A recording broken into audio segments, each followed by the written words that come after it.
Iya bener ya.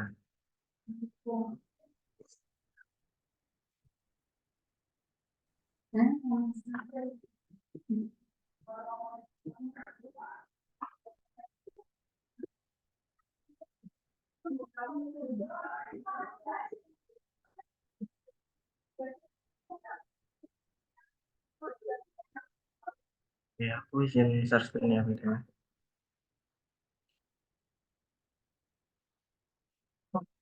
Ya ini sebelumnya aku buka ya. Assalamualaikum warahmatullahi wabarakatuh. Selamat malam teman-teman angkatan 64. Sebelumnya kenalkan aku Afrizal dari kelas 2 ps 2. Di sini diamanahi dari pengurus angkatan buat nge-KSM-in mata kuliah basis data di D4 Statistika. Sebelumnya mungkin aku karena sebenarnya basis itu semester kemarin, jadi mungkin ada kalau misalnya ada agak-agak lupa dikit atau keliru dikit itu ntar langsung ini aja ya apa namanya chat resen atau chat gitu ingetin itu barangkali ada kelupaan dikit gitu. Oke, mungkin sebelumnya aku mulai aja ya dari materinya mungkin pertama itu pemaparan materi-materi dulu, terus habis itu apa namanya latihan soal UTS tahun lalu. Oke, ini kan UTS ya. Nah itu ada 7 pertemuan. Itu lebih ke kayak teori-teori ini sebenarnya pertemuan satu mungkin teman-teman bisa baca sendiri ya. Karena lebih ke teori, terus apa namanya pengertian-pengertian awal. Gitu. Ini di sini aku highlight sedikit di definisi ya. Jadi definisi itu eh, database itu kumpulan dari data yang saling berhubungan secara logikal. Terus DBMS itu intinya sebuah software yang dia itu eh, buat apa namanya ngeran, bikin, ngelola gitu basis data atau database. Nah, terus yang ketiga itu ada aplikasi basis data. Nah, aplikasi basis data itu gimana ya?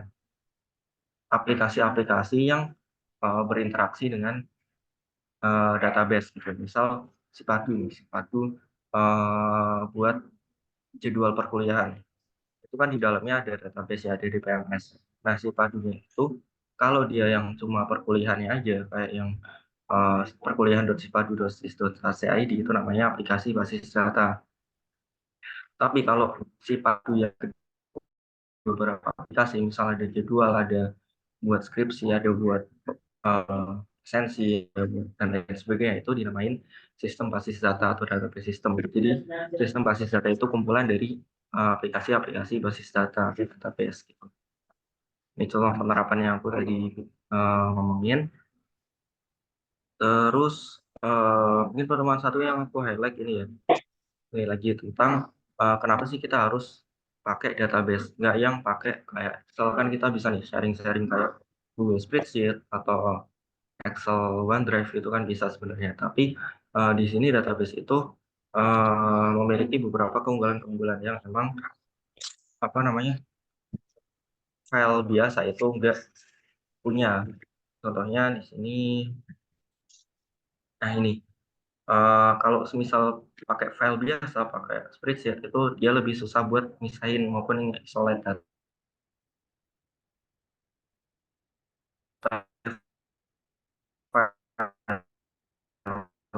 itu dia apa duplikasi data. Misal di satu itu nama isinya eh, nama mahasiswa. Sorry internet man.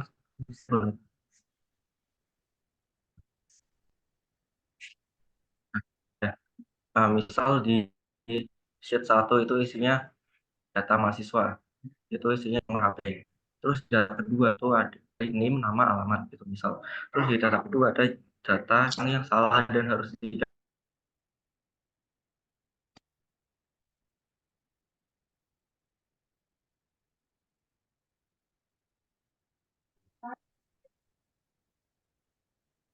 sorry sorry tadi aku sampai mana ya?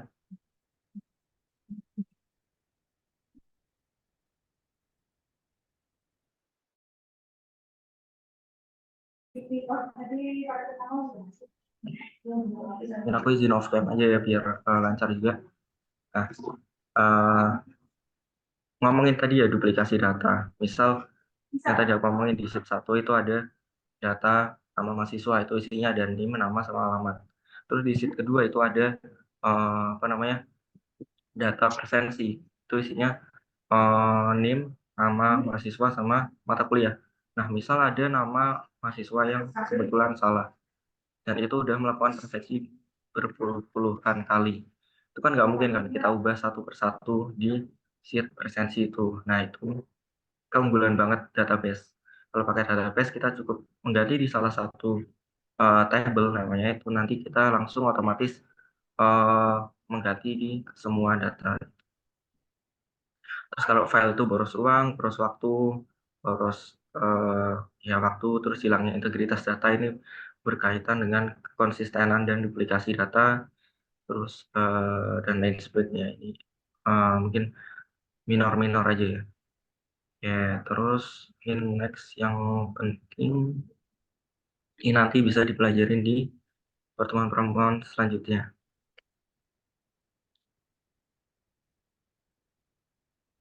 Pertemuan kedua kita ke model relasional ya.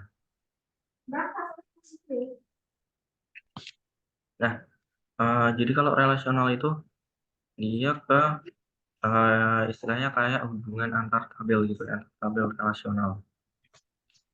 Misal antara branch, misal ada tabel branch dengan staff gitu. Misal ada relasi satu branch itu bisa memiliki beberapa staff, tapi satu staff itu cuma bisa ada di satu branch. Nah, itu namanya relasi juga, itu namanya dinamain one to many relation. Jadi di sini aku ada beberapa ya jenis-jenis relasi.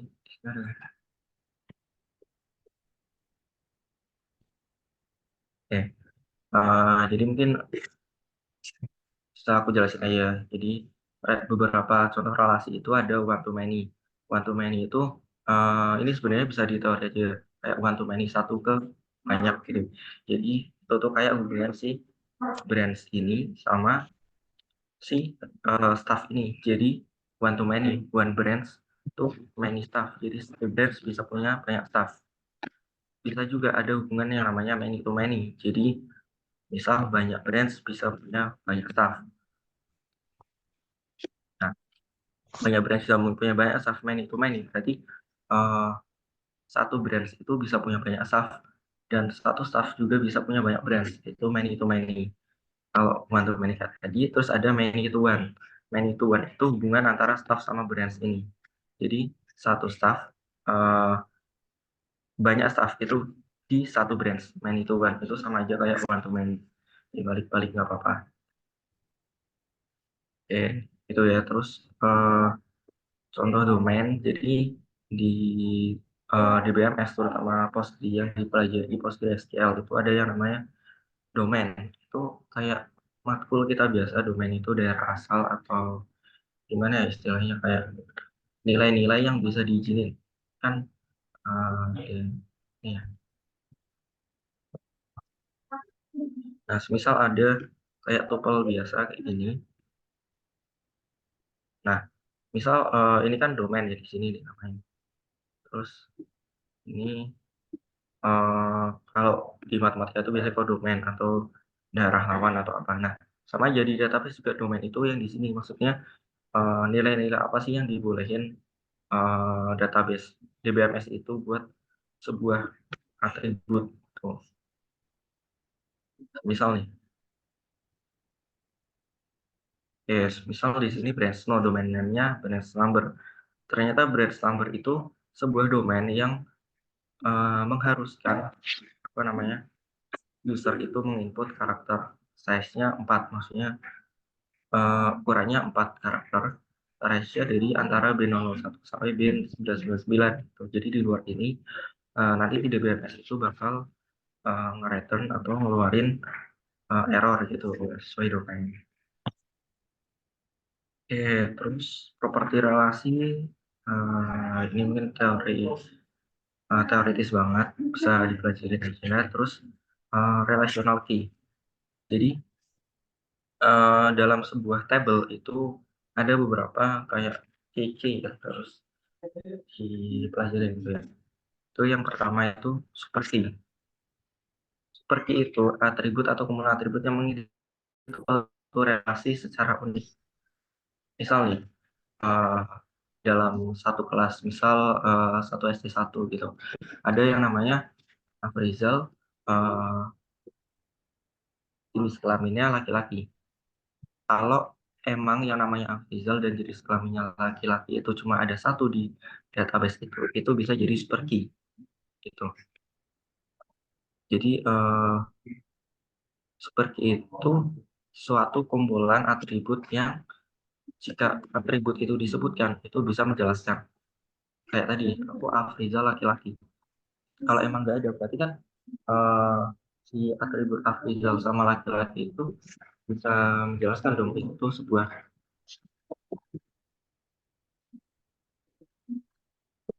sebuah apa namanya eh, orang yang mengidentifikasiin aku ya, seperti itu. Nah terus yang kedua kandidat key. Kandidat key itu lebih apa namanya lebih dalam dari super key. Jadi super key itu kan ya udah semua dianggap kalau emang nggak ada yang lain ya itu gitu. Nah kalau kandidat key itu eh, super key yang tidak ada subset yang tepat merupakan maksudnya itu gimana ya?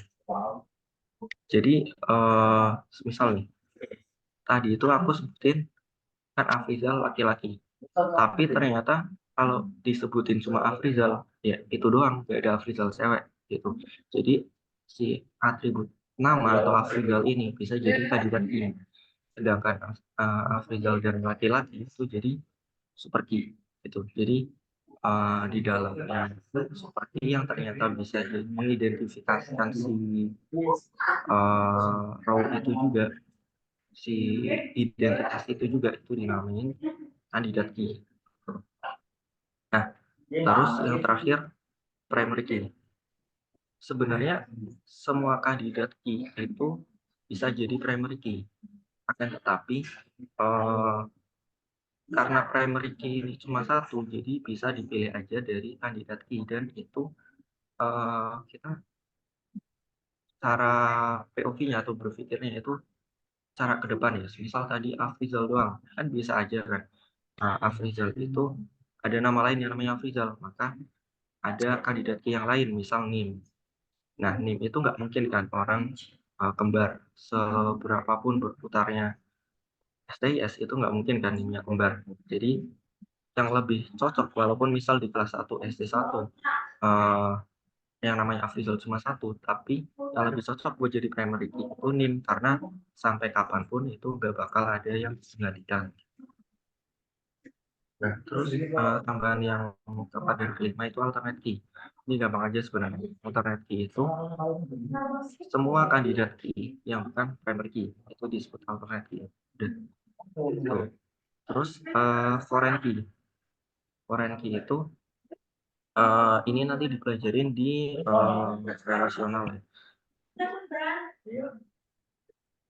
Jadi uh, foreign key itu misal ada apa ya?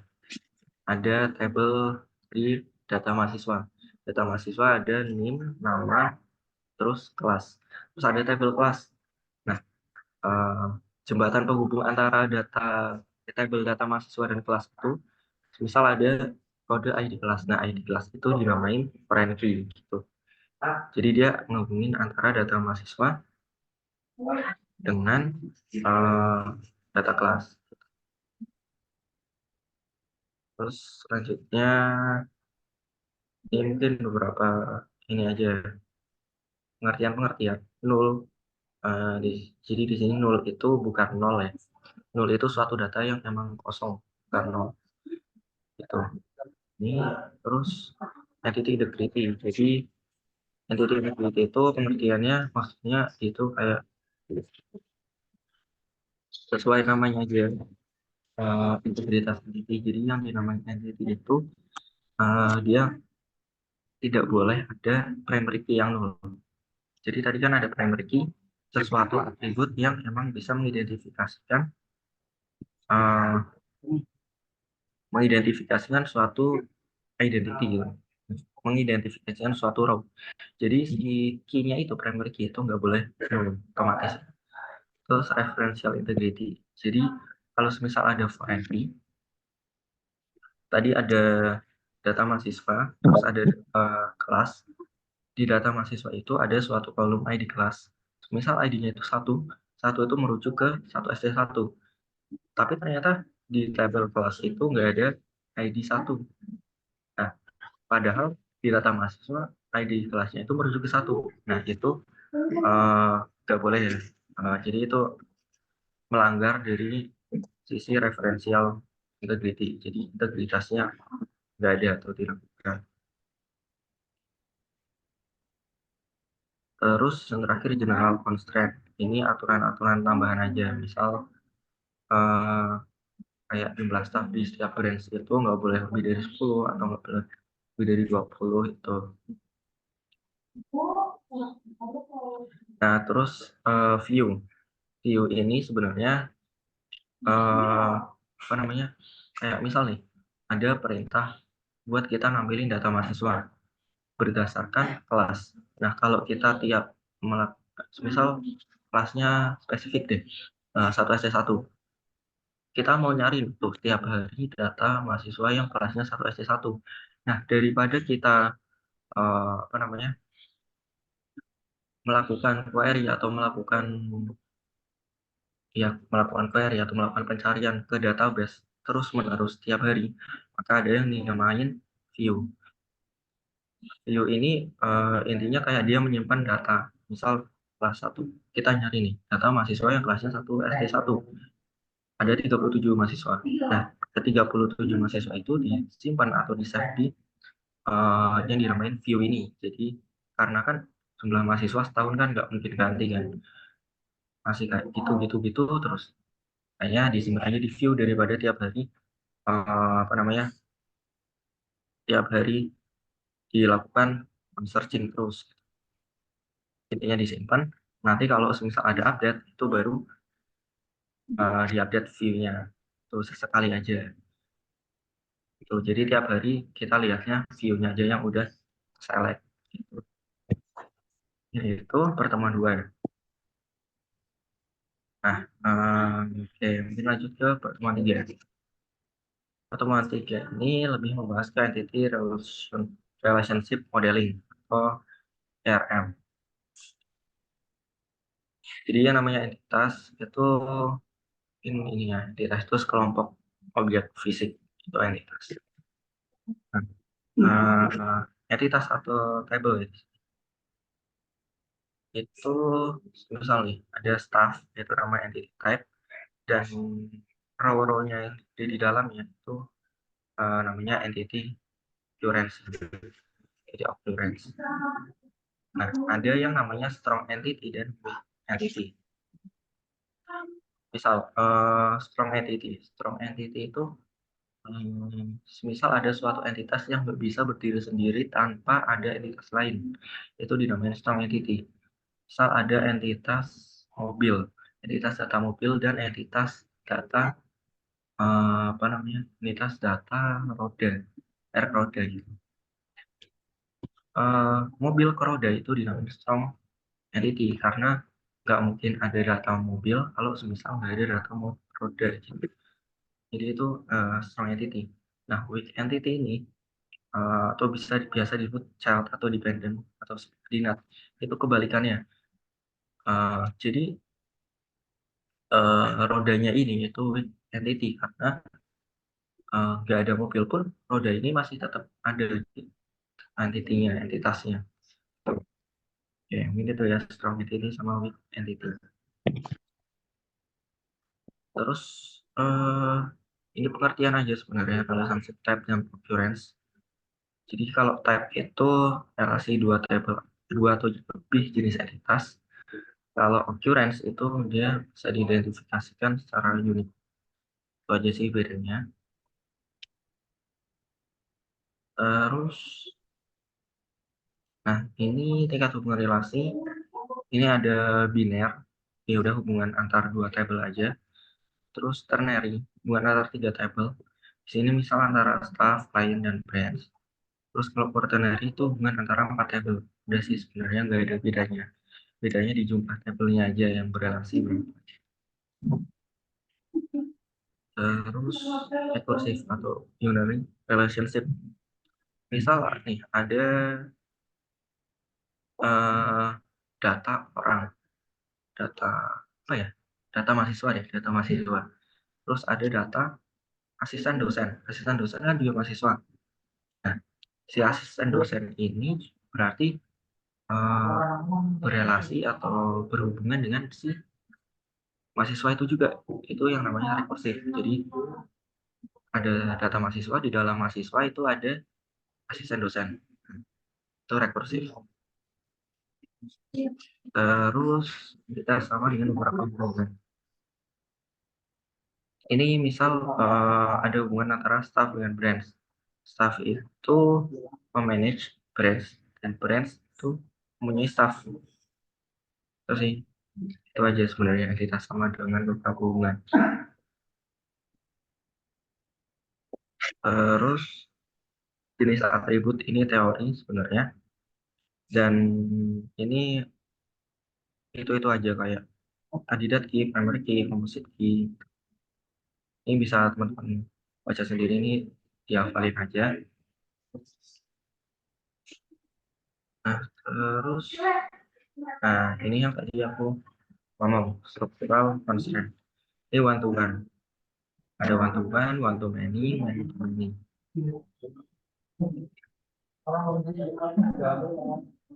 Misal, aku langsung contoh aja. Tadi case aja one to one. Misal one to one itu ada data mahasiswa dengan nomor rekening. Kita asumsinya satu nomor rekening itu cuma bisa dimiliki satu mahasiswa, nggak boleh lebih. Gitu. Jadi antara tabel mahasiswa dengan tabel nomor rekening itu saling berhubungan, dan hubungannya itu one to one. Jadi satu mahasiswa cuma bisa punya satu nomor rekening. Begitu pula satu nomor rekening cuma bisa punya satu mahasiswa. Itu makanya dinamain one to one. Kalau one to many itu misal ada data mahasiswa dengan apa ya, mahasiswa dengan tadi deh nomor rekening, tapi asumsinya nomor rekening itu bisa dimiliki oleh banyak mahasiswa. Sorry, maksudnya satu mahasiswa bisa dimiliki banyak nomor rekening. Jadi jadi eh, jadi hubungannya itu satu mahasiswa bisa punya banyak nomor rekening. One rekening itu juga banyak nomor rekening bisa dimiliki satu mahasiswa. Misal mahasiswa A punya nomor rekening BRI, BRI.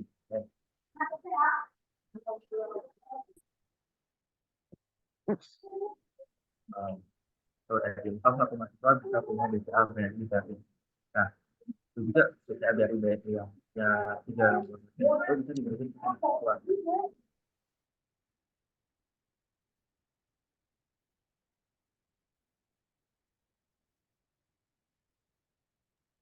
Ya, kalau gitu, nah itu tadi. Jadi eh, satu mahasiswa itu bisa punya banyak rekening itu di bantu many. Terakhir ada hubungan many to many. Many to many itu sebenarnya waktu many yang dibalik ini lagi itu many juga. Misal, misal ada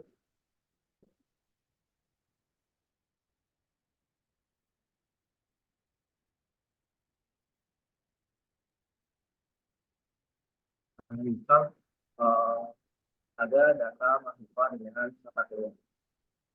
Misal mahasiswa A punya banyak punya 10 mata kuliah, atau punya auto, STS, PL, dan sebagainya. Nah, terus di tiap-tiap mata kuliah ini juga mempunyai banyak mahasiswa. Contoh mata kuliah MPS, kita ambil satu aja, MPS. Nah, MPS ini kan nggak mungkin kan cuma punya satu uh, mahasiswa aja. Misal punya 27 mahasiswa. Nah, itu kan Jadi dari siswa ke mata kuliahnya itu banyak, dari mata kuliah buat siswa yang mahasiswanya itu juga banyak. Itu yang dibangun, nah ini itu yang ini. Oke, halo halo, suara aku udah lumayan nih.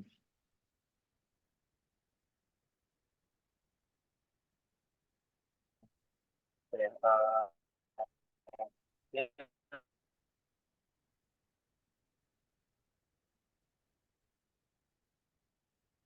oke, halo halo, oke.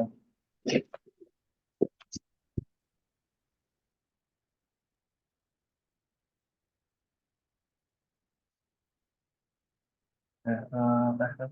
Udah ya, nyaman ya. Oke, jadi saya tadi aku bilang, jadi kita perspektifnya itu di setiap matkul kalau main setiap kita. Jadi di satu mahasiswa juga punya banyak matkul, di satu matkul bisa punya banyak mahasiswa. Terus, ini next ya ke multiplicity dan ternary. Ini sebenarnya lanjutan dari yang tadi ya, masih sama persis. Null to one itu zero to one. Artinya misal satu mahasiswa itu bisa memiliki satu atau tidak punya sama sekali mata kuliah. Itu hubungannya sama one to one. One to one ini bisa dipisah lagi. Jadi bisa aja si mahasiswa ini balik lagi ke kasus nomor rekening tadi. Bisa aja si mahasiswa ini punya nomor rekening, dan kalaupun punya nomor rekening itu cuma satu, ataupun mahasiswa ini nggak punya nomor rekening sama sekali. Itu kalau one to one. Kalau sorry, zero to one. Kalau one to one itu harus punya dan harus satu. Kalau zero to many, eh, ini berarti bisa punya banyak atau nggak punya sama sekali, itu terserah. Ataupun satu juga bisa, yang penting punya. Kalau one to many itu juga namanya berarti apa namanya, harus punya tetapi bisa banyak juga.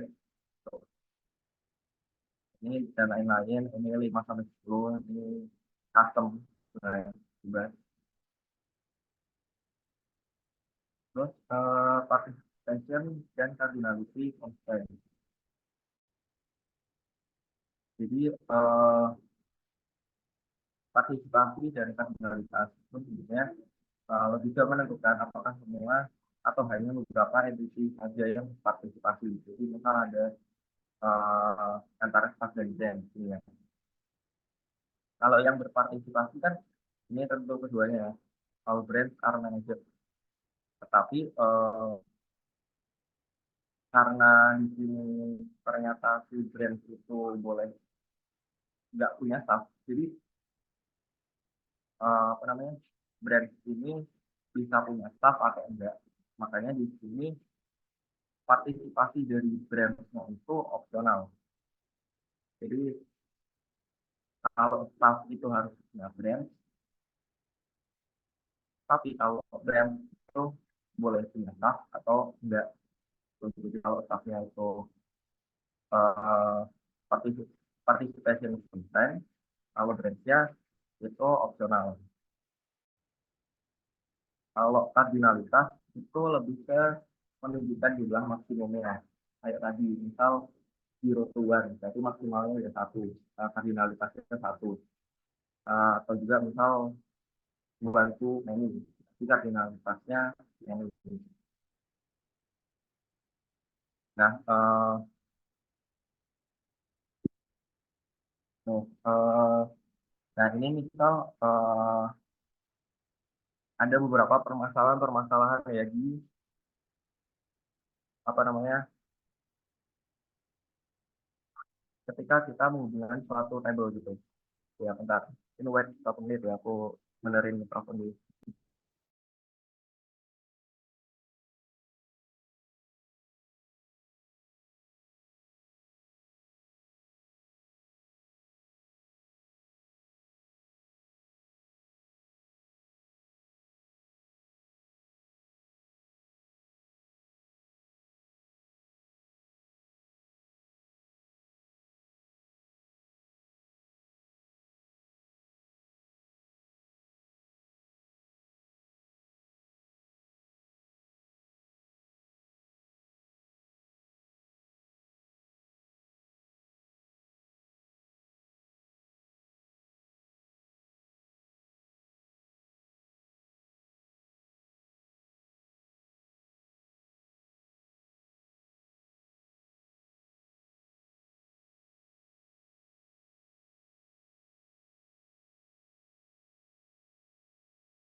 Mungkin aku lanjut ya udah.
Keluarga yang jaringan, ya mungkin aku lanjut ya.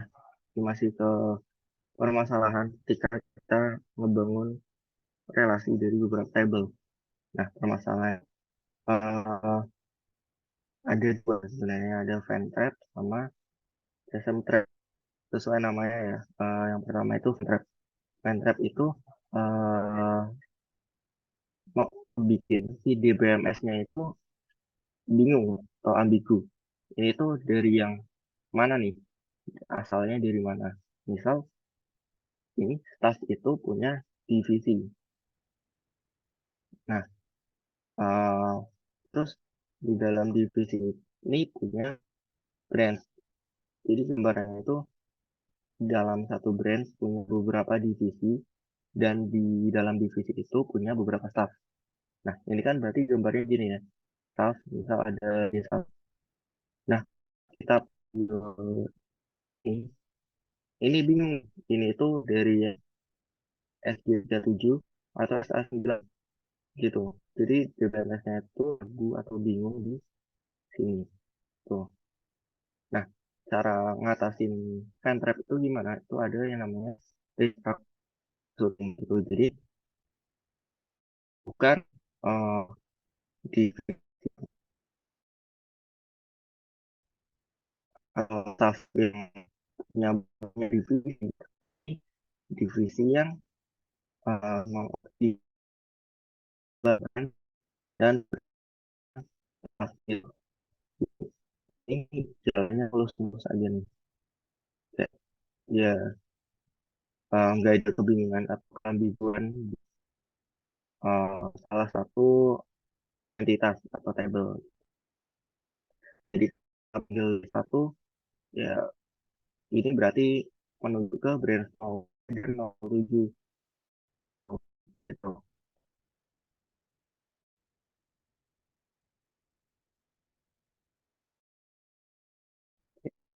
Terus permasalahan yang ketiga, jadi kalau tadi kan rep itu bingung rancu. Nah kalau rep ini malah hilang karena hanya eh, jumlah relasinya. Misal di brand staff itu bantu dari staff seperti Korea itu lalu many. Jadi bisa aja eh,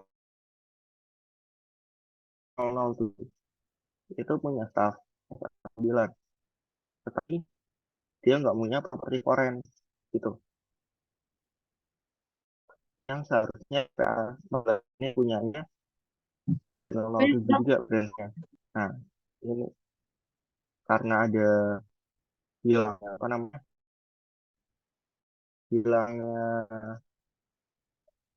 relasi, jadi dinamain baru. Nah, jadi ini ada keambiguan. K14 ini punya brand yang mana nih? Karena udah jalurnya. Nah, buat penyelesaian sendiri itu rajin. Jadi brand staff itu dibikin juga dan properti foreign ke brand itu dibikin juga itu.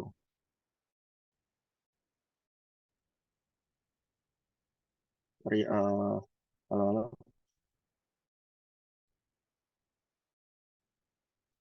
ada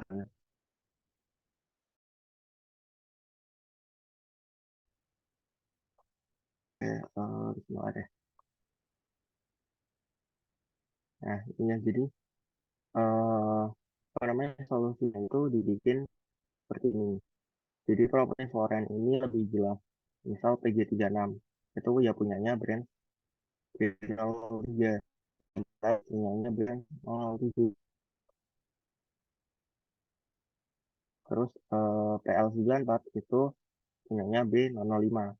Ada atau tidaknya relasi ke staff ini gitu. Oke, terus terus ini sebenarnya saya ulang lagi ya. Uh, entity, count entity, terus one to many, one to one. Ini sebenarnya nggak ada yang spesial.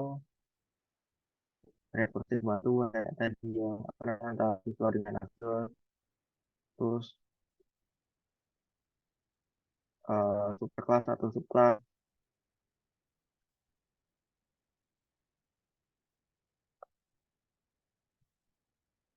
Oke, di sini ada tambahan ya superclass subclass. Jadi superclass itu bisa dinamain juga sebagai entitas induk, eh, dan subclass itu jadi entitas anak. Jadi misal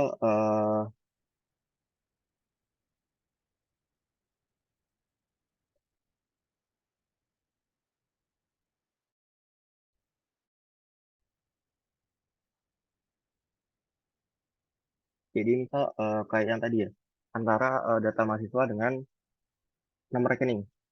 Jadi nomor rekening ini nggak bisa berdiri sendiri tanpa adanya data mahasiswa. Nah, di situ yang jadi parent atau superclass itu data mahasiswanya karena ya induk dia bisa berdiri sendiri. Mahasiswa bisa bisa nggak punya nomor rekening, tetapi nomor rekening harus punya mahasiswa.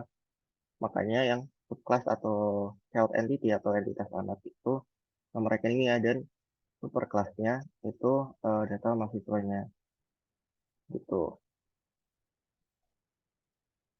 Nah, ini ada yang namanya mandatory dan opsional. Kalau mandatory itu harus punya, kalau opsional itu boleh punya dan atau boleh tidak gitu. Terus ini batasan disiplin,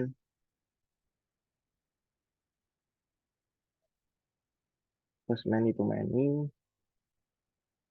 yang tadi ya. Terus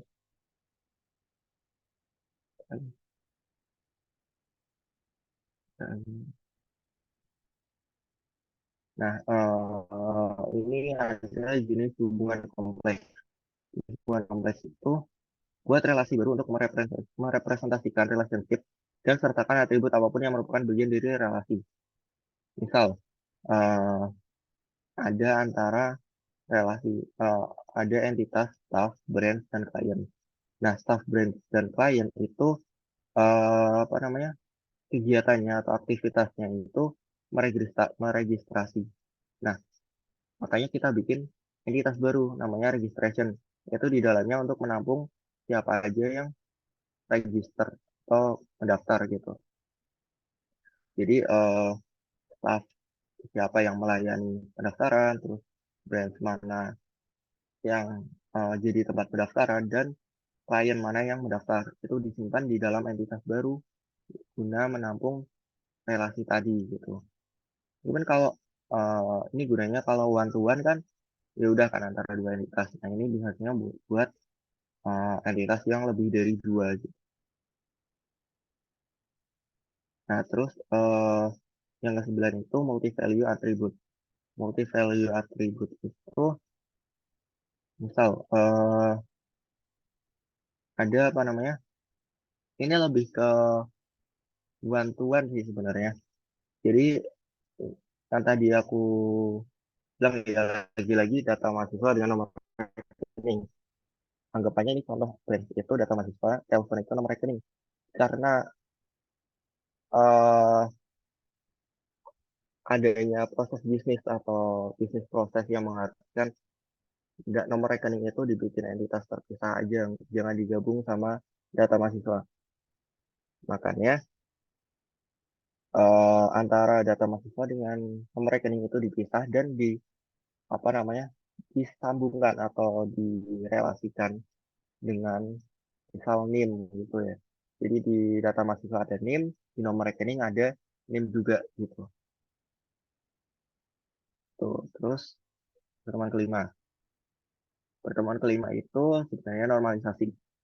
Jadi sebenarnya normalisasi itu apa sih? Jadi normalisasi itu dia tuh lebih ke ngebersihin atau bersih-bersih database.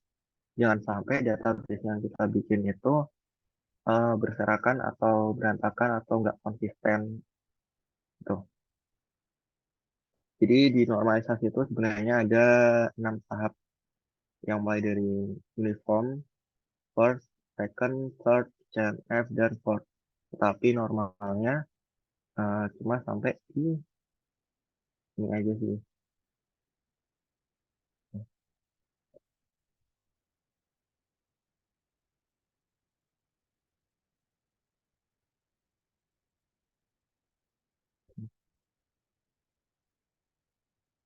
Nah, normalnya sebenarnya cuma sampai sini aja.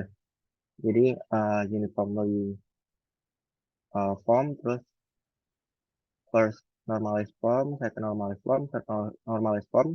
Biasanya sampai sini database yang kita bikin itu udah bersih atau udah layak dipakai. Nggak usah sampai BCNF ataupun first normal form. Nah, terus gimana caranya? Caranya itu ada pertama uniform.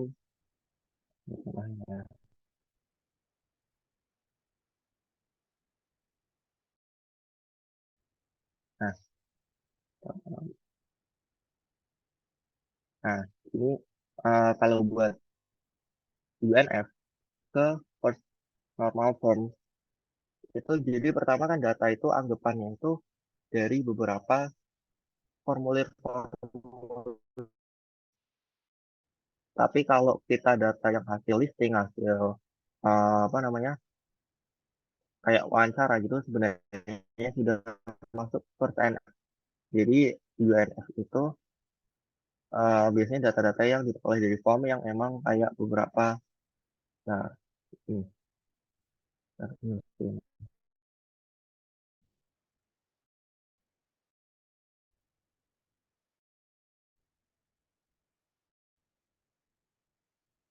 Nah, dia biasanya kan udah gini ya, kayak eh, kayak kelas nih,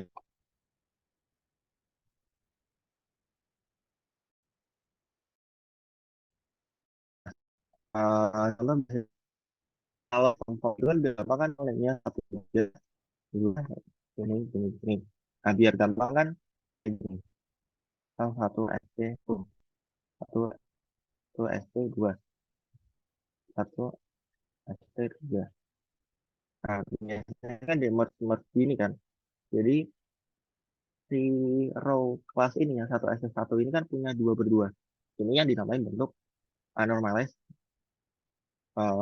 form gitu. Nah, kalau buat kita masuk ke first normalized form, itu grouping-grouping ini dipisahin biar satu-satu. Misal ini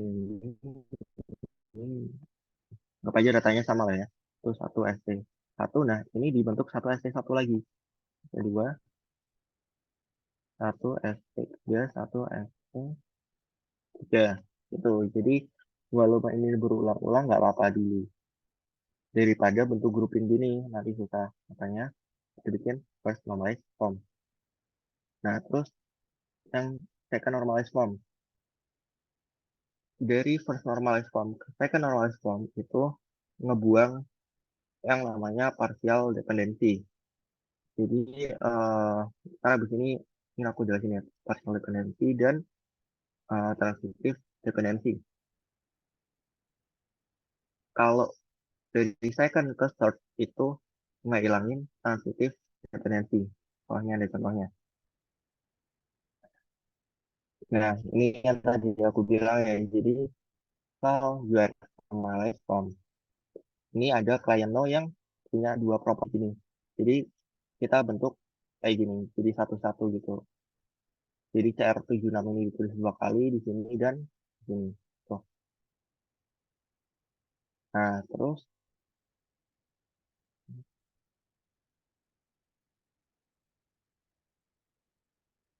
nah kalau sudah bentuk satu NF kayak tadi, itu nanti dibikin dua NF.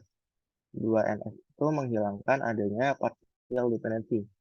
Partial dependency itu eh,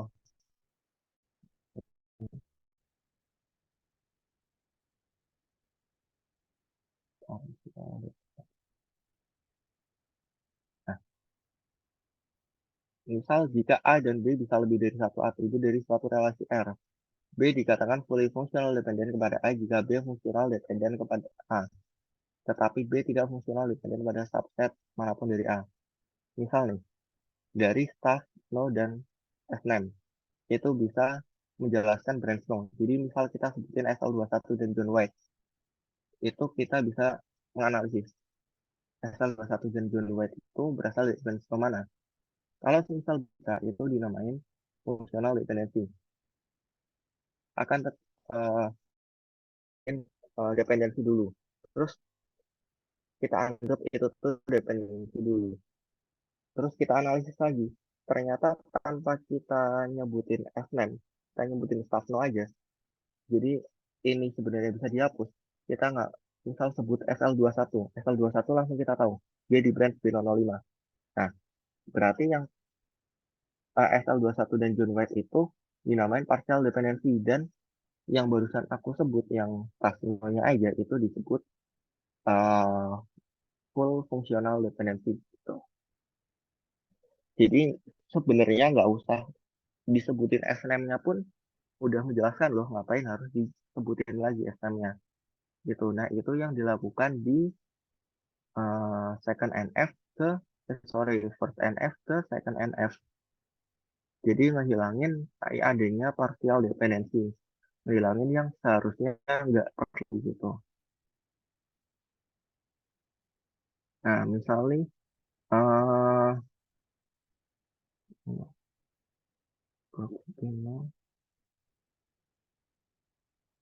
kebetulan di contohnya nggak ada di sini. Mungkin aku bikin contoh sendiri ya. Bisa aja kan di sini. Nah, bisa aja sebenarnya di sini ada data mahasiswa, data mahasiswa, ada NIM, terus ada nama. Nah, ternyata di atribut kelas ini disebutin lagi nama di sini. Nah, sebenarnya tanpa tahu nama ini pun kan kita sudah tahu kan. Misal NIM 231 itu di kelas mana. Kita sudah tahu kan. Jadi dari 1NF ke 1NF ke second NF. Nah, kita hapus nama ini karena sebenarnya nama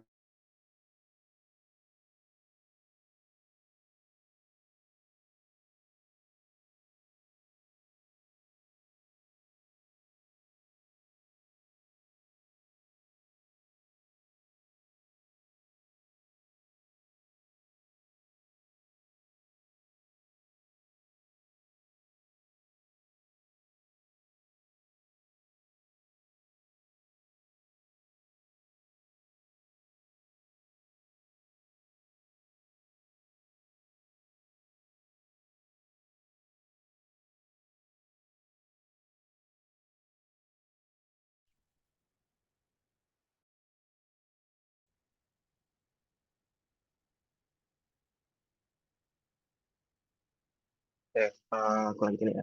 Jadi misal dari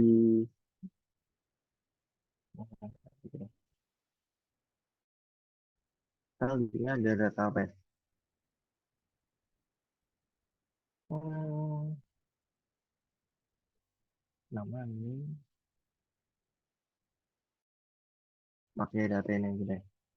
Jadi misal si properti no ini kayak penjelasan di sini, properti no ini menentukan address, rent, owner no, owner rent. Jadi ini tuh primary key lah, bisa dibilang. Nah, terus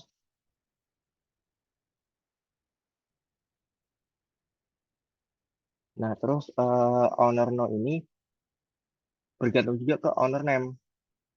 Jadi kayak ngedouble gitu loh. Sebenarnya yang perlu ditulis kan owner no-nya aja. Nanti owner name-nya ngambil aja dari table owner. Itu harusnya kan gitu. Tapi di property owner ini itu ketulis dua-duanya, makanya dihapus eh, yang nggak perlu, yang transitif ini gitu. Jadi kayak ini, misal ada di sini data nomor rekening, terus nama rekening. Ini nama tuh. Nah, ternyata di second NF ini masih muncul lagi nomor rekening dan nama rekening. Nah, kalau ini sini nama rekening, terusnya lah ya. Nah, karena kita mau ke bentuk set NF, jadi karena nama rekening ini bisa dicari di table rekening, makanya ini dihapus aja gitu. Ini dihapus kayak gini. Jadi kesisa nomornya aja gitu. Terus intinya buat normalisasi. Nah, di materi pun cuma ada sampai set NF ya. Nah, terus pertemuan ke-6. Pertemuan ke-6 udah mulai ke SQL. Ini teori-teori masih ya bisa dihafalin sendiri. Terus mungkin di sini aku jelasin yang ini aja sih. Lebih ke DDL dan DML. Jadi intinya SQL itu atau struktur query language atau bahasa query itu kebagi dua, yaitu DDL, Data Definition Language, dan DML, itu Data Manipulation Language. Sesuai namanya, DDL itu kan definisi, jadi dia tuh buat eh, apa namanya kode-kode yang buat ngedefinisiin suatu atribut gitu ya, untuk membuat strukturnya. Misal kita bikin ada tabel data mahasiswa, isinya NIM, nama, kelas, itu. Ya udah bikin itunya aja, nggak sampai dalam-dalamnya. Nggak sampai di dalam data mahasiswa itu ada berapa mahasiswa, ada namanya siapa aja gitu. Nggak sampai. Nah, cara bikinnya contohnya seperti ini. Tuh. Terus yang kedua ada DML. DML itu sesuai namanya juga manipulation language. Jadi dia tuh buat memanipulasi apa namanya data-data yang ada di dalam atribut itu. Misal dia tuh buat ini tuh terlebih buat create ya, create, read, update, dan delete. Create itu ya buat ngebikin mahasiswanya, read itu buat ngebaca mahasiswanya atau menseleksi ini, update itu buat memodifikasi data mahasiswa, terus delete untuk menghapus keseluruhan atau sebagian dari data mahasiswa tersebut gitu. Intinya di ML itu buat pro. Oke, masuk ke pertemuan 7 ini lebih ke mendetail mengenai white noise ini ya. Ini sebenarnya retor-retan doang sih. Buat materi lengkapnya ada yang ada di apa namanya modul gitu. Ya, udah kah? Iya, aku SS.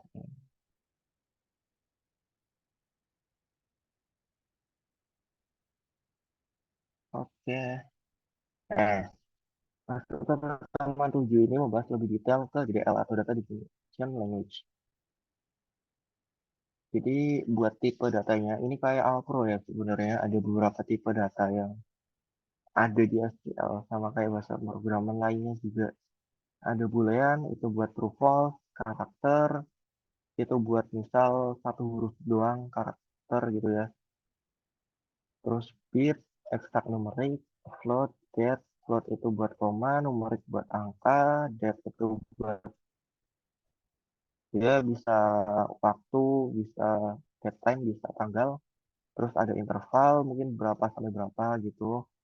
Terus large object ini buat suatu objek yang besar, jadi dia lebih punya banyak memori. Mungkin terus ada varchar. Jadi varchar itu kumpulan dari char. Terus oh ya ini maksudnya exact itu punya beberapa ya. Exact itu punya numerik, desimal, integer, small integer, big integer gitu. Eh Sebenarnya ini masih banyak lagi tipe-tipe datanya. Cuma yang penting-penting mungkin boolean, karakter, exact numerik, sama approximate numerik gitu ya. Ini bisa dipelajari lagi Alpro-nya karena ini sama persis kayak di Alpro.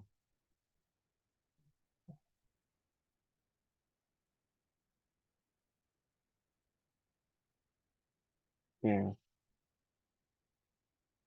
Terus ada selanjutnya Integrity Enhancement Feature atau IEF.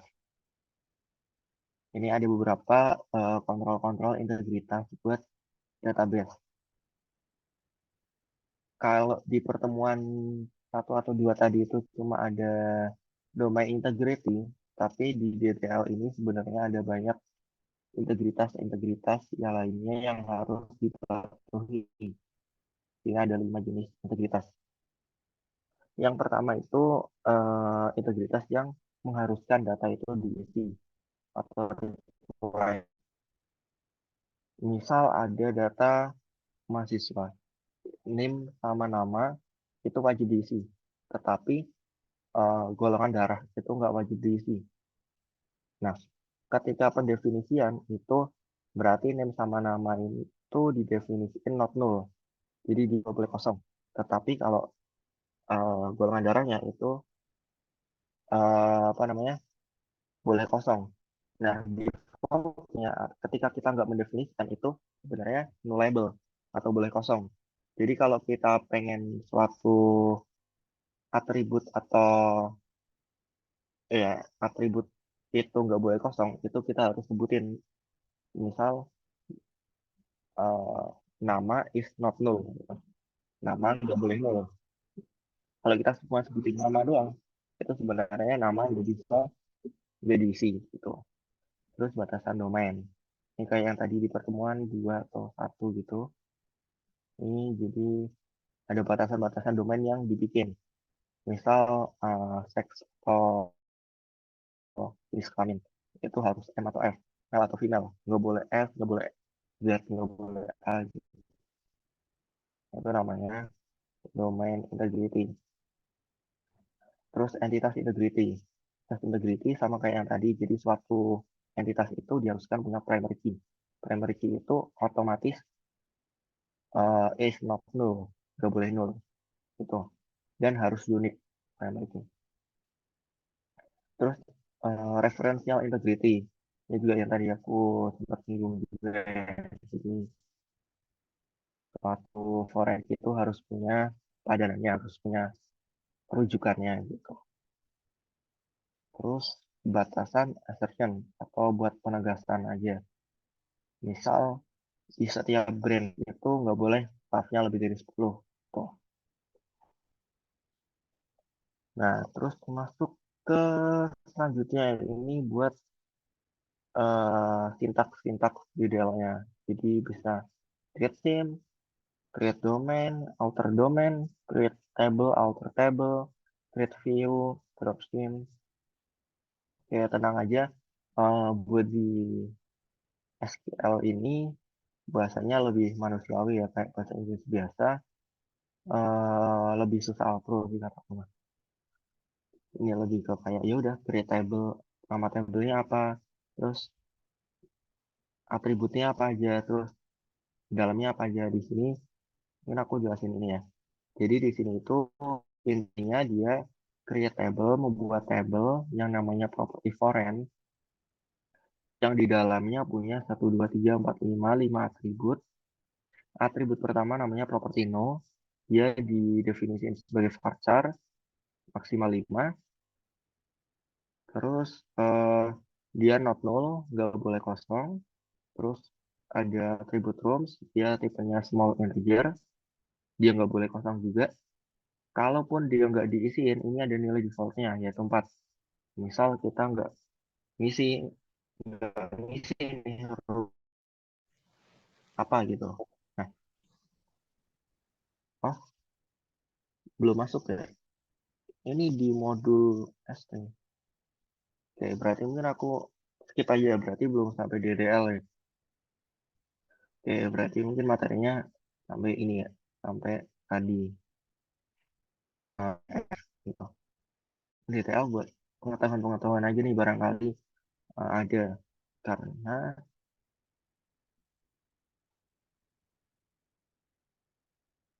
oh alah, oke oke.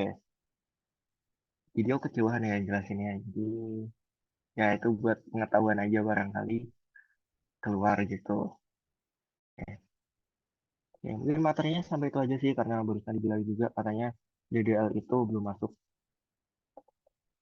Oke, jadi karena materinya udah cukup sampai situ, mungkin aku lanjut ke latihan soal yang langsung tahun lalu aja mungkin ya, yang terbaru.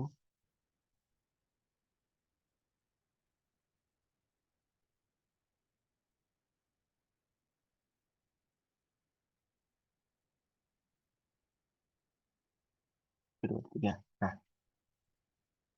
oke, ini soal UTS genap tahun 2023 berarti baru. Nah, contohnya ya ini nomor satu. Jika diketahui bahwa tabel terdiri dari atribut A, B, C, D, dan E dengan fungsional dependensi berikut. Jadi misal A itu eh, bisa menjelaskan B dan C. B itu bisa menjelaskan C. Terus A sama D itu bisa menjelaskan E. Maka jawaban yang masih benar. Misal kita cari jawaban yang salah dulu ya. Ini kan jawabannya A. Misal kita cari B. D itu bisa menjelaskan E. Loh, padahal di sini D itu nggak bisa menjelaskan E sendirian. D itu harus ditemenin A buat bisa menjelaskan E. Gitu. Itu gampangnya. Terus yang C, C bisa menjelaskan A. Nah, padahal di sini nggak ada nih hubung keterkaitan. Yang ada malah A yang menjelaskan gitu kan. Nah, terus yang D, A menjelaskan D. A menjelaskan D. Ini kan nggak ada kan? Nggak ada apapun. Nah, di sini jawaban yang benar itu A dan D bersama-sama menjelaskan B, C, dan E. A dan D berdua itu bisa menjelaskan E. Terus A sendiri itu menjelaskan B dan C. Jadi kalau A dan D otomatis bisa menjelaskan B, C, dan E. Gitu. Jadi makanya jawabannya A. Gitu. Terus eh, dengan soal yang sama, apa tabel yang terbentuk second normalized form. Nah, itu kan eh, menghilangkan apa namanya, fungsional dependensi, partial dependensi, sorry. Partial dependensi. Ini kan ada AD, AD menjelaskan E, A menjelaskan BC. Jadi di sini sebenarnya bisa disingkat aja. BC, jadi kalau A gitu. Jadi dua tabel.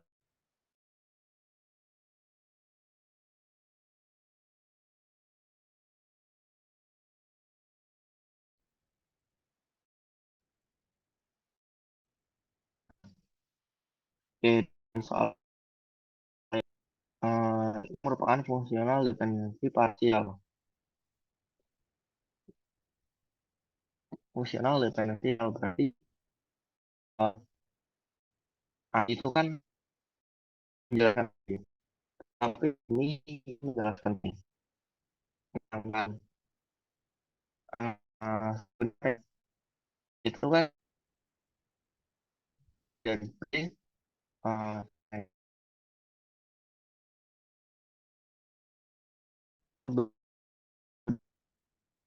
A dan D itu menjelaskan B dan E. A dan E. Eh, halo, halo. Tes, udah.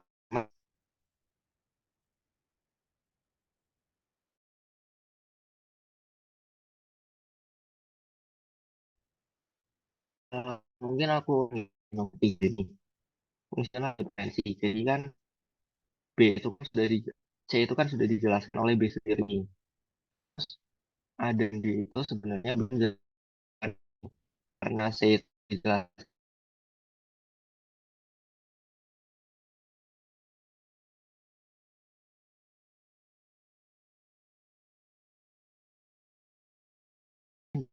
itu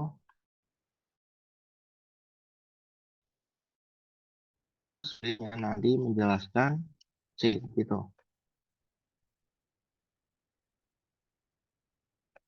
Nah, ini makanya yang fungsional dependensi parsial itu A ke B-nya aja. A ke C-nya masih dibutuhin, tapi bareng A ke C-nya itu masih dibutuhin melalui yang itu yang A B gitu.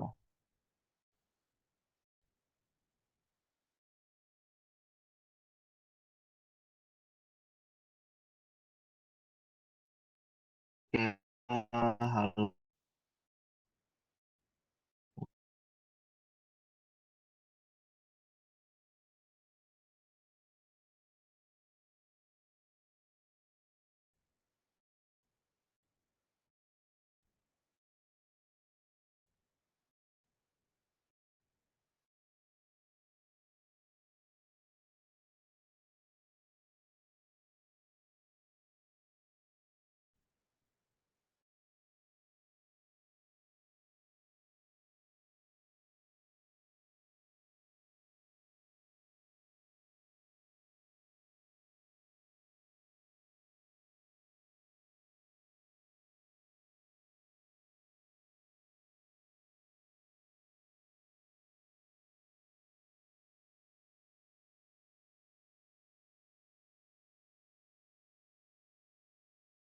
Oke, ini udah kan belum ya?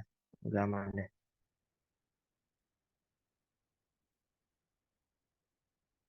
Oke, jadi kayak tadi aku bilang, jadi kan eh, A itu menjelaskan B dan C, B itu menjelaskan C. Harusnya C ini nggak usah dong, gitu, karena C udah dijelasin oleh B. Dan B ini harusnya bisa masuk ke sini, dijelaskan bareng A sama D. Makanya yang parsial itu A ke B, gitu.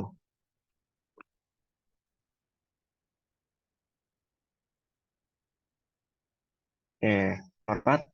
Nomor 4 ini teori ya. Berikutnya harus ada pada suatu universitas yang menggunakan aplikasi yang menyimpan data dalam database yang pengguna terdiri dari administrator, data mahasiswa, dan sivitas akademik lainnya. Kecuali, nah ini mungkin bisa dibaca ya. Teori-teori, jawabannya basis data gitu. Terus next nomor 5 ini keunggulan DBMS atau basis data atau database. Itu mudah untuk berbagi data walaupun sebenarnya sekarang melalui spreadsheet pakai file biasa juga mudah, tetapi kemudahan itu nggak fleksibel kalau kita pakai database gitu. Dan di keempat pilihan ini yang make sense C sih. Karena hardware-nya lebih murah, jujur database itu mahal, bisa berkali-kali lipat daripada kita nyimpan Excel biasa. Itu lebih sederhana, lebih susah. Karena ya semua orang pasti bisa Excel, tapi kita ada matkul database kan, basis data. Itu sih gampangnya. Terus tidak ada risiko kegagalan. Sebenarnya ini berdasarkan ke kemampuan dari database administratornya itu sendiri, tapi risiko kegagalan itu lebih beresiko database daripada file. Itu sih. Nah, terus berapa jumlah dan soal yang tadi yang masih sama yang ini, maka jawaban berikut yang ini. Berapa jumlah tabel pada third uniform eh, third normalized uniform. Third normalized form. Tuh, tadi kan kalau yang second NF-nya ada dua, karena gabung. Ini ya, ada dua, karena jadi kayak gini.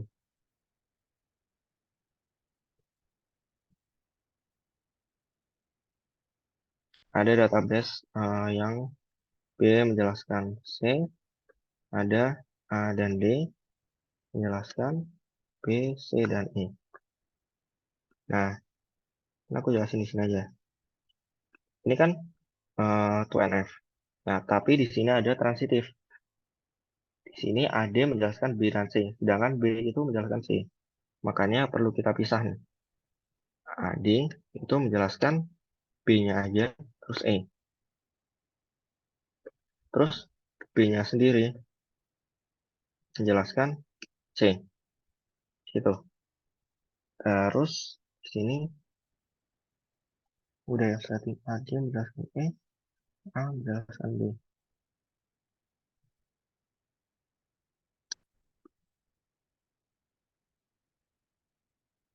Terus habis itu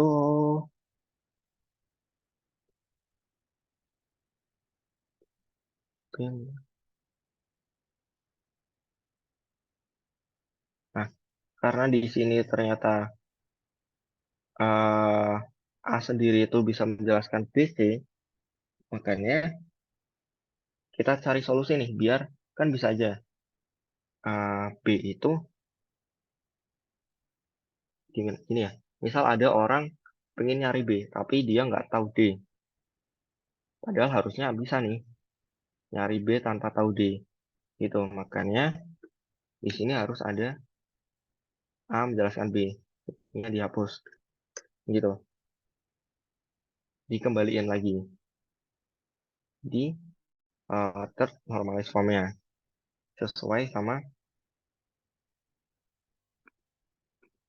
sama permintaan di awal.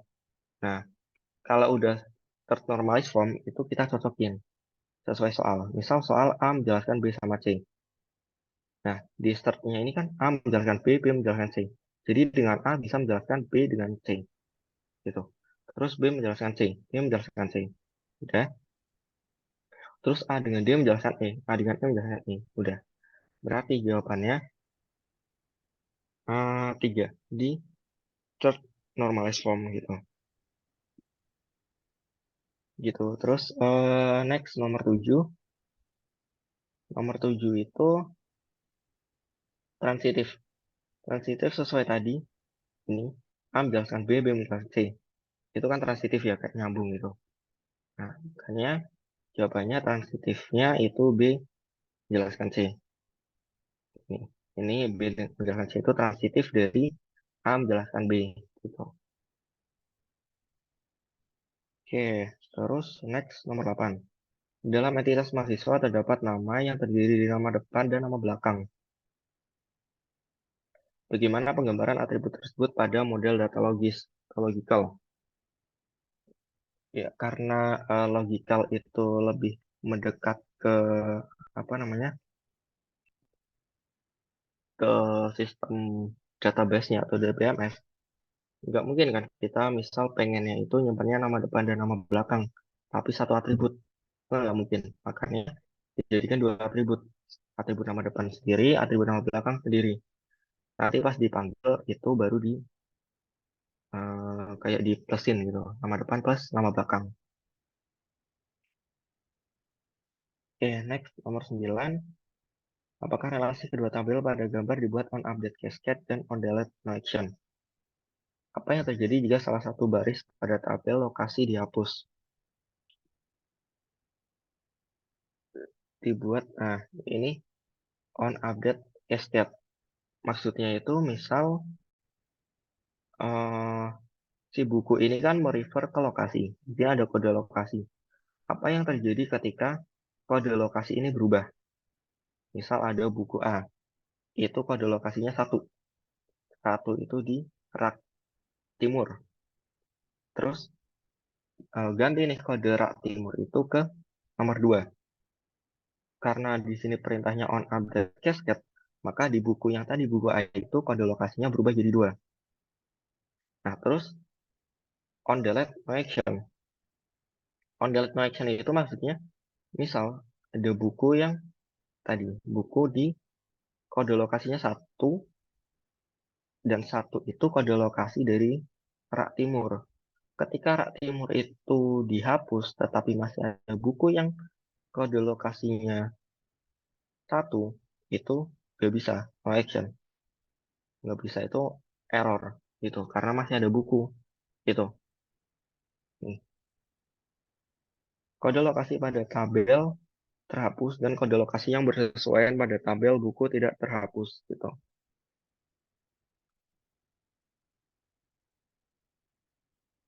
Itu jadi error karena eh, lokasinya dihapus tetapi buku yang di situ masih ada gitu. Ini kayaknya ada salah penulisan, sebenarnya harusnya eh, ini bukan terhapus tapi error gitu.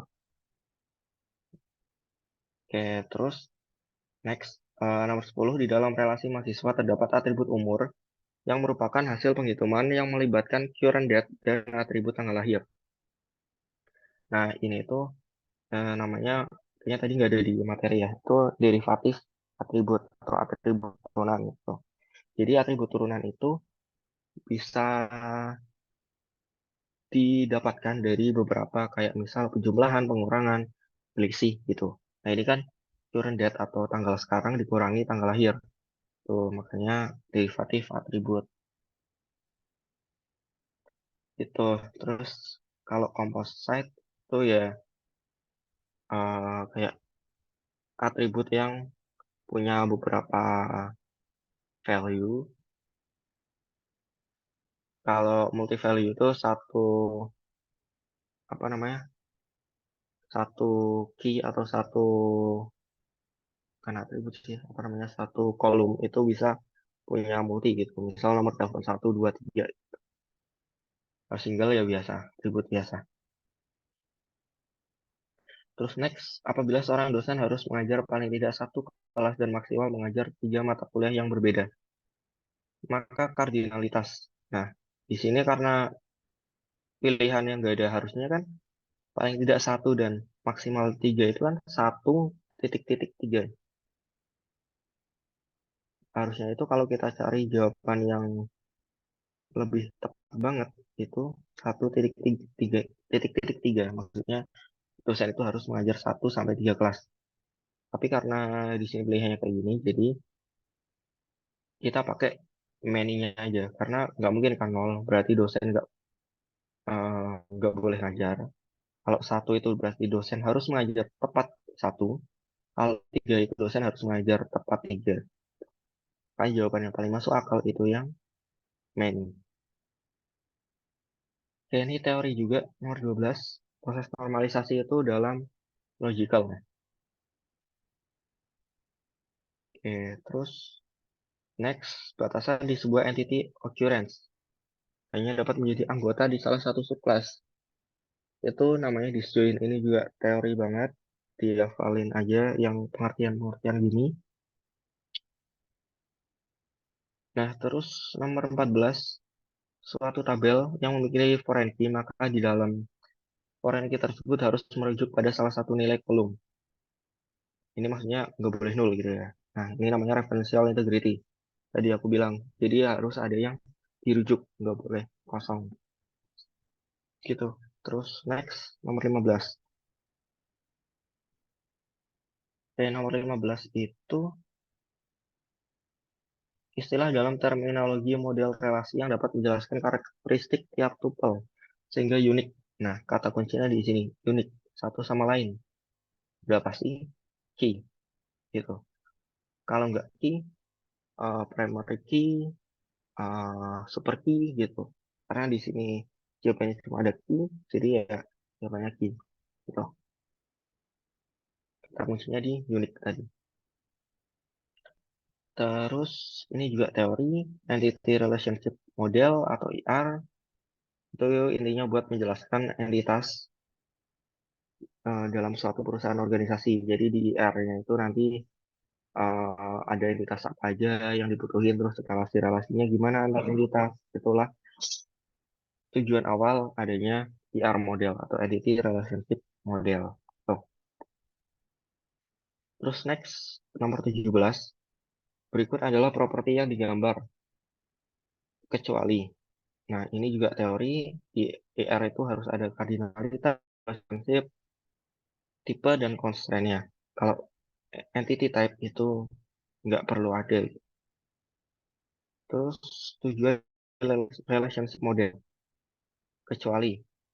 Nah, dengan kita adanya menghubungkan model-model atau atribut-atribut atau table, itu tujuannya kan eh biar data itu independen. Maksudnya data itu saling terpisah tetap ada key yang dibutuh dirujuk gitu. Jadi datanya nggak duplikat. Terus manipulation language itu juga salah satunya. Terus biar datanya itu normal, normalis normalis data gitu yang dari tadi dipelajarin. Nah, kecualinya itu data clearance gitu. Terus nomor 19 next. Sebuah table merchandise memiliki kolom barcode yang terdiri dari kumpulan angka dan huruf dengan panjang karakter fix di setiap kode produknya. Nah, ini kuncinya panjang karakter fix. Ini ya. Nah, oke, tambahan juga tadi mungkin terlewat ya perbedaan char dengan varchar. Jadi kalau char itu misal panjangnya 5, ya udah char itu sorry, sebuah atribut itu panjangnya harus 5. Misal AF ABCDF ABE gitu, CDEF itu pokoknya ingat 5. Nah, tapi kalau varchar 5, varchar yang isinya 5, size-nya 5, itu nggak harus 5, boleh 1, 2, 3, 4, 5. Ya lebih fleksibel. Nah, karena di soal ini panjang karakternya fix, maka yang tepat itu char gitu. Terus nomor 20. Nomor 20, dalam diagram ER diketahui kompleks relationship yang bernama kontrak melibatkan tiga entitas, business entity, supplier entity, dan lawyer entity. Setiap entity mempunyai primary key masing-masing. Kemungkinan penurunan relasi yang mungkin, kecuali membuat relasi yang merepresentasikan relation type. Ini jelas karena emang tujuan relasi itu untuk merepresentasikan. Terus membuat relasi pada setiap entitas yang terlibat beserta atributnya. Ini juga benar karena eh, membuat atribut yang memudahkan pembuatan di DL nantinya. Ini kan dalam diagram IR gitu. Terus setiap primary key di setiap entitas yang terlibat menjadi sebuah foreign key pada relasi yang terbentuk dari penurunan relasi type. Jadi ketika ada foreign key itu merujuk ke primary key. Gitu. Itu juga benar. Nah, yang salah atribut pada relasi yang terbentuk dari penurunan kompleks relationship, relationship type berisi gabungan seluruh atribut. Nah, salahnya di sini gabungan seluruh atribut. Harusnya primary key-nya aja. Oke, next ke 21.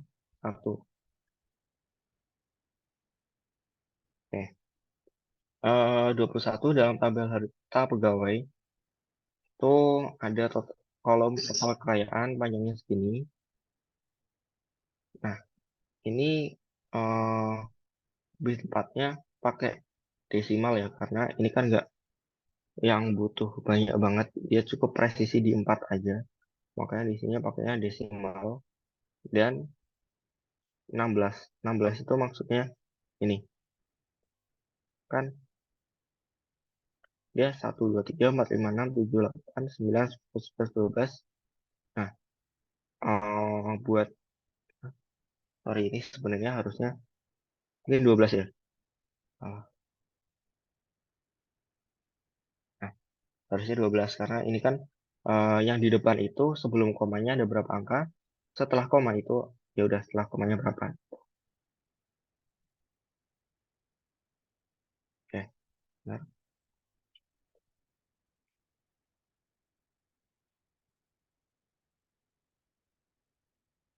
Terus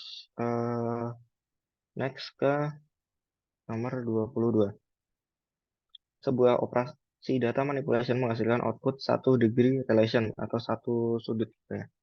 Hal ini berarti dia tuh karena menghasilkan cuma satu sudut kayak berulang gitu, makanya output merupakan unary relationship. Maksudnya kayak dia tuh berelasi ke dirinya sendiri gitu. Makanya menghasilkan satu degree relation aja, nggak dua ataupun tiga gitu. Dua itu nanti eh, jatuhnya kayak bantuan itu bisa dua degree relation. X nomor 23 dalam sebuah model ada banyak relationship yang terjadi hanya melibatkan satu entitas. Hal ini dikarenakan hanya melibatkan satu entitas. eh Bisa aja, misal ada role yang berbeda. Jadi misal ada admin yang khusus buat data gudang, ada kasir yang khusus buat data barang, gitu-gitu. Nah, makanya cuma melibatkan satu entitas saja gitu. Oke, next. Gimana? 24. Nah, kayaknya ini ada kesalahan pengetikan. Gambarnya kegedean. Next aja langsung ke 25. Dalam merepresentasikan suatu basis data, di mana primary key nggak boleh nol. Primary key nggak boleh nol itu berarti entity integrity.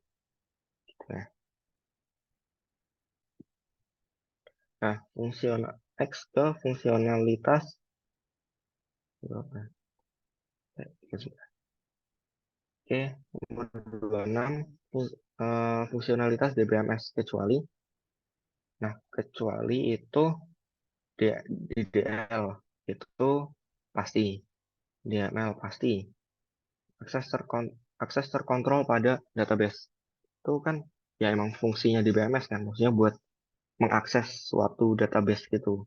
Nah, yang bukan fungsi dari DBMS itu data dependency. Tuh, terus yang benar terkait fungsional dependency. Fungsional dependency itu misal nim sama kode matkul. Ada nim terus ada kode matkul. Itu merepresentasikan nilai. Nah, benar kan? Bisa aja kalau misal kita ambil nim doang, ternyata ada dua nim nih. Yang sama 1234 1234. Kalau misal kita ambil kode matkulnya doang, bisa juga satu nilainya kan ada dua. Makanya kita butuh dua-duanya nim sama kode matkul. Jadi nim sama kode matkul baru menghasilkan nilai gitu.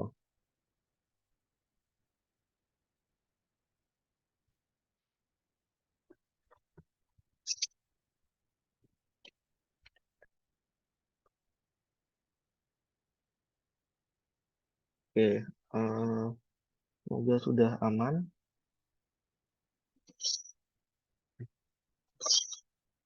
Gitu ya. Nim sama kode matkul baru bisa menghasilkan nilai.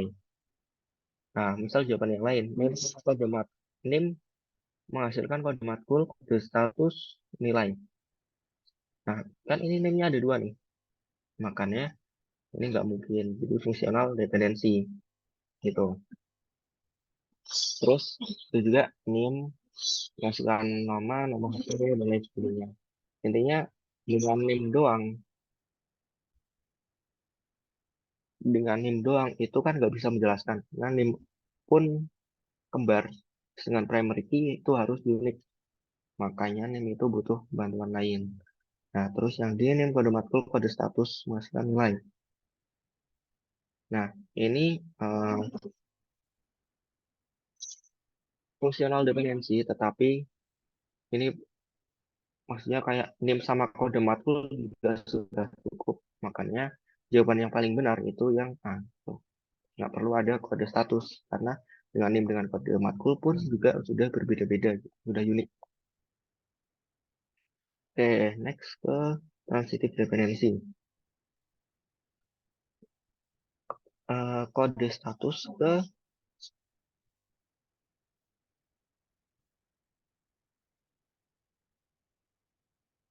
oke, kode status ke status. Berarti kita misal pakai name. Ini merujuk ke eh, kode matkul. Yang dari kode matkul ini menghasilkan kode status.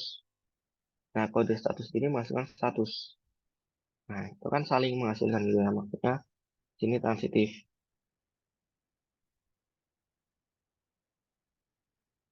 Nah, berbeda sama kode matkul dan nama matkul.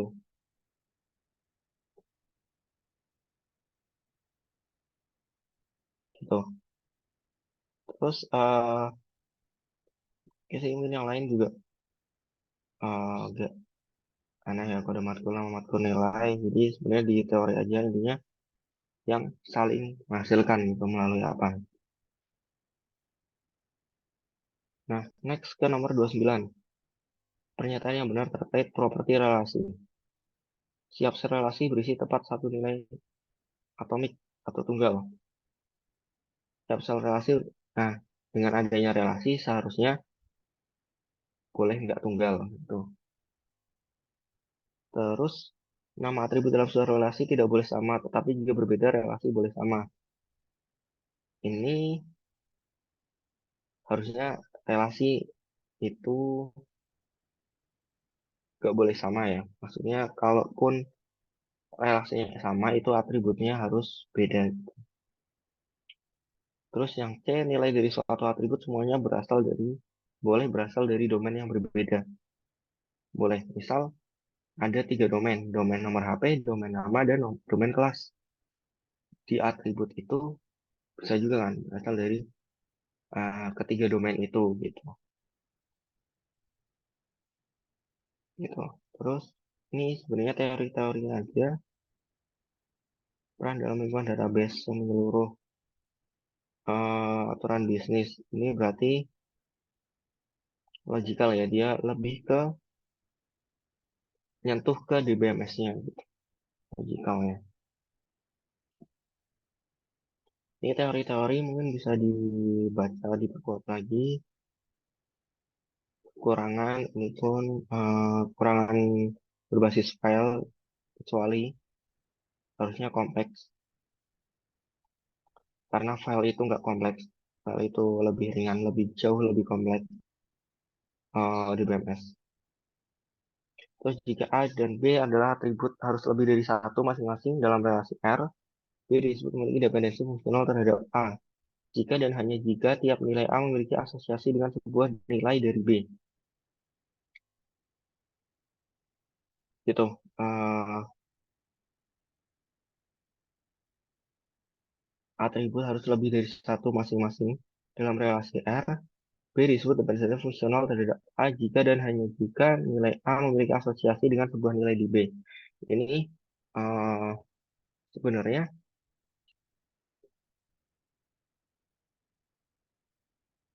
A dan B itu kan bisa lebih dari satu, tetapi kan ada yang namanya unary gitu ya, kayak yang tadi rekursif. Bisa aja atributnya itu cuma satu aja, jadi nggak harus lebih dari satu gitu, bisa aja satu. Kayaknya di sini jawabannya salah yang benar. Oke, ini sintaks tadi katanya belum. Next, 34 sintaks. Nah, 35 primary key dari entitas lemah sebagian atau seluruhnya berasal dari entitas pemilik. Benar ya, maksudnya ini itu misal ada strong entity dan weak entity. Nah, primary key dari si yang lemah ini, yang entitas yang weak ini, itu seluruhnya berasal dari masing-masing entitas pemilik gitu. Jadi nggak ada keterkaitannya. Misal tadi antara mobil dengan roda. Jadi si roda ini ya primary key-nya roda itu sendiri gitu. Nggak ada di sini kan nggak ada mobilnya apa gitu kan rodanya. Yang ada mobil ini rodanya apa, bukan roda ini mobilnya apa gitu. Tuh, terus nomor 36 bentuk second.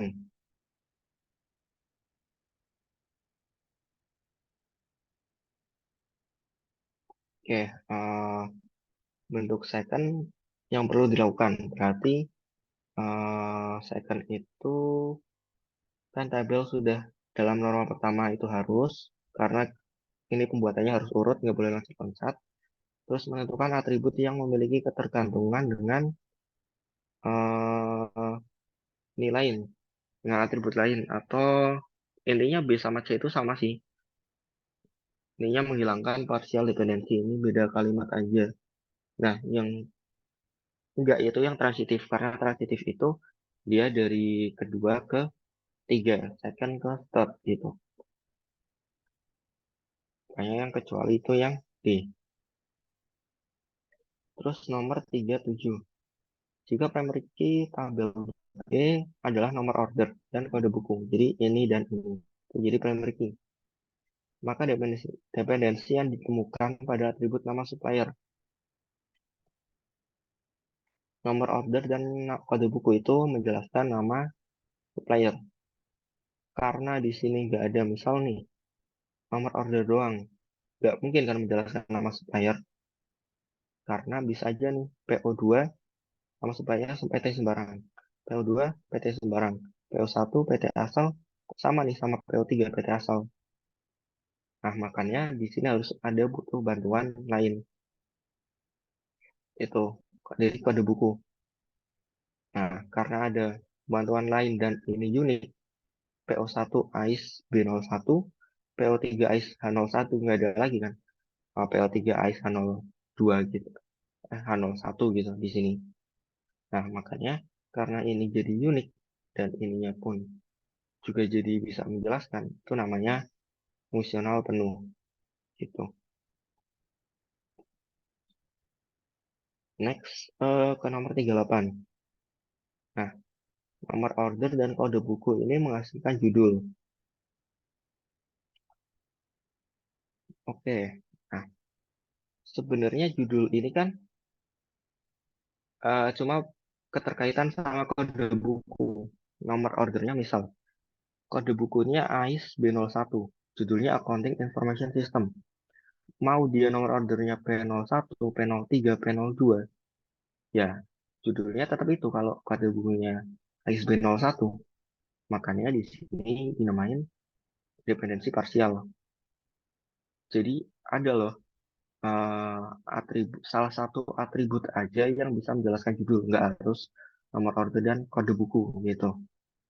Oke, jadi jawabannya dependensi parsial.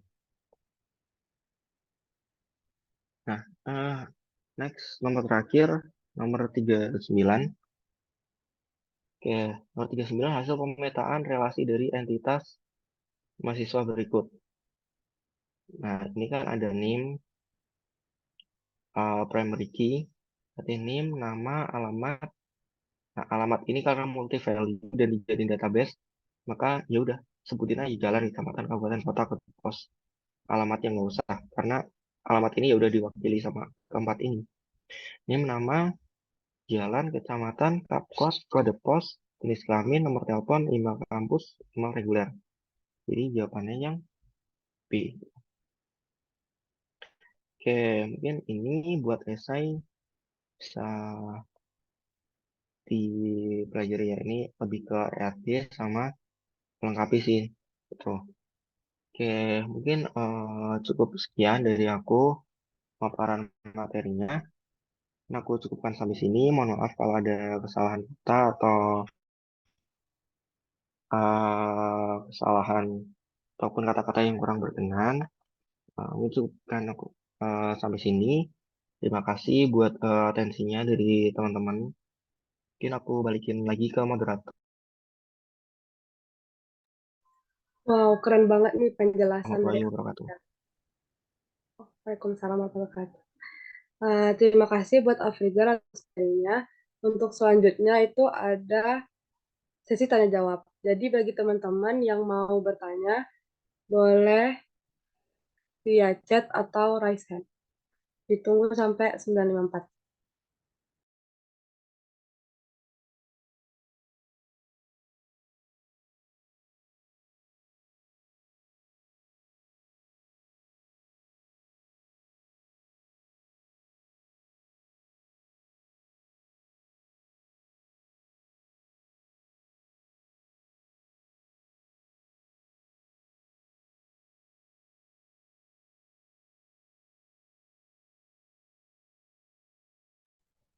Oke, udah 9.54 ya kayaknya di laptop aku. Jadi kalau mau nanya-nanya boleh chat langsung ke Afrizal aja ya. Karena udah nggak ada juga dan udah malam juga, kayaknya udah pada ngantuk. Jadi sekali lagi terima kasih. Oh, kata Afrizal boleh tuh langsung PC ke dia. Jadi sekali lagi terima kasih untuk Afrizal dan teman-teman yang udah join pada malam kali ini dan semoga ilmunya berkah, bermanfaat dan bisa menjadi bekal untuk mengerjakan UTS nantinya.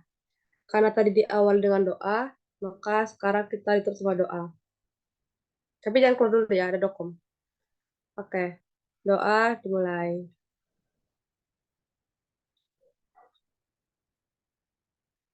Oke, semangat guys. Dilanjut sama Teta. Ya, oke. Mungkin sebelum kita akhiri KSM pada hari ini, akan ada dokumentasi dulu kepada host, dipersilakan. Baik, terima kasih untuk moderator. Mungkin buat teman-teman yang tidak berhalangan untuk on cam, boleh untuk on cam dan bisa menggunakan virtual background yang sudah ada di link Drive. Aku tunggu sampai 9.56 deh.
Oke, karena udah 9.56, mungkin aku izin untuk mimpin dokum aja ya.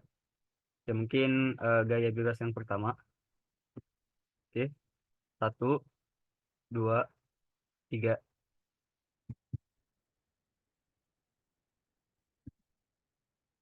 Oke, mungkin lanjut lagi gaya bebas yang kedua. 1, 2, 3. Oke, makasih teman-teman. Aku kembaliin ke moderator. Oke, terima kasih host atas dokumentasinya. Selanjutnya penutupan ya teman-teman. Terima kasih sekali lagi kepada teman-teman yang udah hadir KSM pada kali ini. Kami selaku moderator meminta maaf bila terdapat kesalahan. Kami akhiri.